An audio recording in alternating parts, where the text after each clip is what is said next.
अस्सलाम वालेकुम, कैसे हैं आप लोग सब।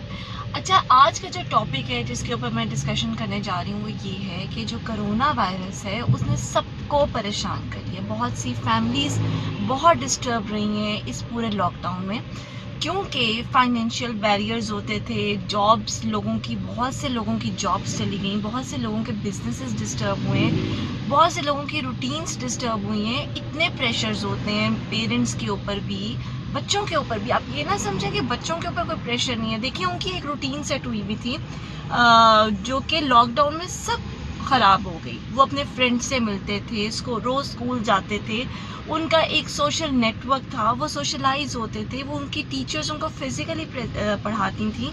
अब बात आ गई उनके ऊपर कि उन्होंने ऑनलाइन क्लासेस अटेंड करनी है।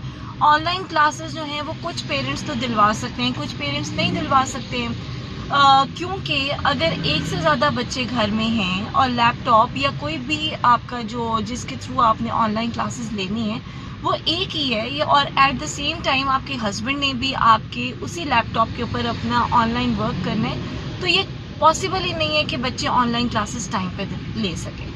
और जो बात होती है ना फिज़िकल क्लासेस की, वो ऑनलाइन क्लासेस की नहीं होती है। आप फिज़िकली बच्चा आपका प्रेजेंट होता है क्लासरूम में, जो चीज़ नहीं समझ आ रही होती है वो ऑन द स्पॉट आप टीचर से डिस्कस कर सकते हैं। टीचर्स को भी बच्चों के फीडबैक का पता चल रहा होता है, और उनको पता चल रहा होता है कि रीइंफोर्समेंट कहाँ कहाँ करवानी है। तो ऑनलाइन क्लासेस में ये सब कुछ नहीं हो सकता है। तो पेरेंट्स भी बहुत डिस्टर्ब हैं और बच्चे भी बहुत डिस्टर्ब हैं। तो अब हमने, और बच्चों की इस वजह से बच्चे जो हैं वो बहुत ज़्यादा अफेक्ट हो रहा है, उनका बिहेवियर, उनकी साइकी, उनकी नेचर, उनकी रूटीन, सब कुछ अफेक्ट हो रही है। तो हमें अभी तो कुछ अरसे तक हमें इस सिचुएशन के साथ डील करना होगा। जब तक हमें कोई वैक्सीन नहीं मिलती है, पाकिस्तान में कोई वैक्सीन लॉन्च नहीं होती है जो कि प्रूव्ड हो कि ये भाई this is the solution of that thing, तो फिर तब तक हम कुछ नहीं कर सकते। हमें we have to overcome with this anxiety, क्योंकि बच्चे भी फ्रस्ट्रेटेड हैं और पेरेंट्स भी फ्रस्ट्रेटेड हैं। पेरेंट्स इस वजह से फ्रस्ट्रेटेड हैं क्योंकि उनके फाइनेंशियल बैरियर्स बहुत आ गए। मदर्स इसलिए अफेक्टेड हैं क्योंकि उनके ऊपर वर्कलोड बहुत हो गया, क्योंकि बहुत से घरों में लोगों ने मेड्स को या लोअर स्टाफ को आने से मना कर दिया। कोई गेस्ट नहीं आता, कोई लोअर स्टाफ नहीं आता, तो फिर मदर्स को यानी फीमेल्स को ही सारा का सारा काम करना पड़ता है, जिसकी वजह से वो फ्रस्ट्रेटेड हो जाती हैं, परेशान हो जाती हैं, थक जाती हैं। और आफ्टर ऑल जो सारा का सारा गुबार है, जो मलबा है, वो बच्चों के ऊपर निकलता है। बच्चों को डांट डपट, लड़ाई झगड़े, बहुत सी चीज़ें हैं जो हम फेस कर रहे हैं। मैं खुद इवन बहुत फेस करती रही हूँ। वो तो अब शुक्र है मैंने मेरे बच्चों के स्कूल ने ये अलाउ कर दिया कि ठीक है, आप ग्रुप ए और ग्रुप बी दोनों के साथ फिज़िकली बच्चों को प्रेजेंट करवा सकती हैं, क्योंकि मैंने उनको एप्लीकेशन दी थी कि भाई मैं अपने बच्चों को ऑनलाइन क्लासेस नहीं दिलवा सकती हूँ। मैं I am a working lady और मेरे पास और कोई वे आउट नहीं है कि मेरे बच्चे जो हैं वो कहीं पे बैठ के तो अपनी ऑनलाइन क्लासेस दे सकें। तो इसलिए अब मेरे बच्चे ग्रुप ए और ग्रुप बी दोनों की क्लासेस फिज़िकल अटेंड करते हैं, और ओवर द वीकेंड मैं उनको खुद करवाती हूँ काम सारा। लेकिन जो बच्चे घर पे हैं, कुछ मदर्स ऐसी हैं जो बिल्कुल फिज़िकली अपने बच्चों को स्कूल में नहीं भेज रही हैं, तो उन्होंने अपने बच्चों को कैसे डील करना है। उनके बच्चे बदतमीज़ भी होते जा रहे हैं, उनके बच्चे रूटीन से भी हटते जा रहे हैं। तो सबसे पहले जो आप लोगों ने अपने अंदर चेंज लेकर आनी है वो ये है कि आप लोगों ने अपनी रूटीन ख़राब नहीं होने देनी। देखिए, जब आपको ये पता होगा कि भाई हमने तो सुबह स्कूल ही नहीं अपने बच्चों को भेजना, तो हम आराम से सोते हैं, तो जब आप आराम से सोएंगे तो आपके बच्चे भी आराम से ही सोएंगे, और जब वो आराम से सोएंगे तो वो फिर अगले दिन भी बहुत देर से उठेंगे। तो एक तो रूटीन नहीं ख़राब होने देनी। दूसरी बात ये है कि आप जो मर्जी हो जाए, चाहे आपके घर में कुछ भी हो जाए, आपने अपनी फ्रस्ट्रेशन बच्चों पे हरगिज़ नहीं निकालनी।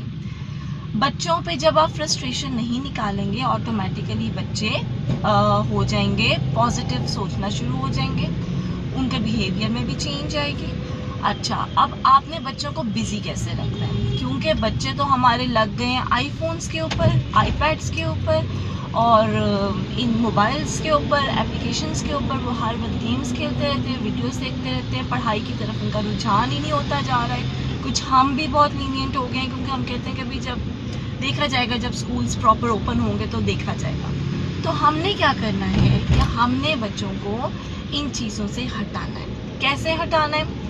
बच्चों से घर के काम करवाने शुरू कर दें, बच्चों को फिजिकल एक्टिविटीज़ में इंगेज करना शुरू कर दें। अगर आप लोग अपर पोर्शन में रहते हैं तो टेरेस पे कुछ ऐसी एक्टिविटीज़ रखें। देखिए अब तो मौसम भी इतना अच्छा हो गया, आउटडोर एक्टिविटीज़ रखें बच्चों की। बच्चों से, अगर छोटे बच्चे हैं, बच्चों से कपड़े फोल्ड करवाएं, बच्चों को घर के छोटे छोटे काम सिखाएं। ये ना समझें कि भाई ये लड़का है तो इसको घर के काम सिखाने की क्या ज़रूरत है। ये चीज़ें सारी ज़िंदगी काम आती हैं। अच्छा, आप एक रूटीन सेट करें जिसमें आपने बच्चों को फिजिकल एक्टिविटीज़ भी करवानी है, बच्चों को पार्क भी लेके जाएं, लेकिन मास्क के साथ, प्रॉपर SOPs के साथ लेके जाएं। थकाएं बच्चों को, जितना हो सकता है थकाएं, फिजिकली एक्टिव रखें बच्चों को, ताकि बच्चे थक के तो सोएं, जल्दी सोएं। उनकी डाइट का खास ख्याल रखें। आजकल बहुत सी मदर्स अपने सर से उतारने के लिए जंक फूड पे बच्चों को लगा रही हैं, जो कि बहुत गलत है। ये काम बिल्कुल मत करें। घर में चीज़ें बनाएं और बच्चों को भी साथ लगाएं। कुकिंग करवाएं, मतलब कुकिंग क्या करवानी है, छोटी छोटी चीज़ें कट करवाएं। बेकिंग में उनको अपने साथ खड़ा करें। उनकी टीचर्स के साथ प्रॉपरली इन कांटेक्ट रहें। जो बच्चों की अगर ऑनलाइन क्लासेस ले रहे हैं या अगर आप घर में पढ़ा रहे हैं बच्चों को, खुद से होम स्कूलिंग कर रहे हैं, तो बच्चों की फीडबैक टीचर्स को दें। टीचर से आइडियाज़ लें कि हम ये टॉपिक कैसे कवर करवाएं। आपको अगर नहीं भी समझ आई तो YouTube खोल के देख लें, आपको 1001 आइडियाज़ मिल जाएंगे। उसके अलावा ये है कि आर्ट्स में बच्चों को एक्टिव करें, बच्चों को पेंट्स ला के दें, बच्चों से गार्डनिंग करवाएं, बच्चों से वो करवाएं, एम्ब्रॉयडरी करना सिखाएं। बच्चों को छोटे छोटे प्रिंट्स करवा लें कपड़ों के ऊपर और उससे एम्ब्रॉयडरी करना सिखाएं। ये कुछ आइडियाज़ हैं जिनसे आप अपने बच्चों को मोबाइल फ़ोन से दूर रख सकते हैं और क्रिएटिव चीज़ों की तरफ लेकर आ सकते हैं। चाहे लड़के हों चाहे लड़कियां हों, इन चीज़ों की बहुत ज़रूरत होती है। और आगे मुझे लगता है कि जो ज़माना जा रहा है उसमें ये जो मर्द ज़ात है वो भी घर में प्रॉपरली घर के कामों में पार्टिसिपेट करेगी। अदरवाइज़ तो सिलसिला नहीं चल सकता है, क्योंकि अगर फीमेल्स भी बाहर अर्न कर रही हैं तो घर के कामों में दोनों मियाँ बीवी को साथ देना पड़ेगा। तो ये कुछ आइडियाज़ हैं जी, इनको आप फॉलो करें। आपका लॉकडाउन भी सुकून से गुजरेगा, क्योंकि अब सुनने में आ रहा है कि दोबारा से लॉकडाउन स्टार्ट हो रहा है। स्मार्ट लॉकडाउन उन्होंने स्टार्ट कर दिया लाहौर में, केसेस बहुत इंक्रीज़ होने शुरू हो गए, तो स्मार्ट लॉकडाउन उन्होंने स्टार्ट कर दिया। और दोबारा से अगर लॉकडाउन हो गया तो फिर के लिए ये आइडियाज़ आपके लिए फ़ायदेमंद होंगे। Thank you so much, have a very nice day and take care.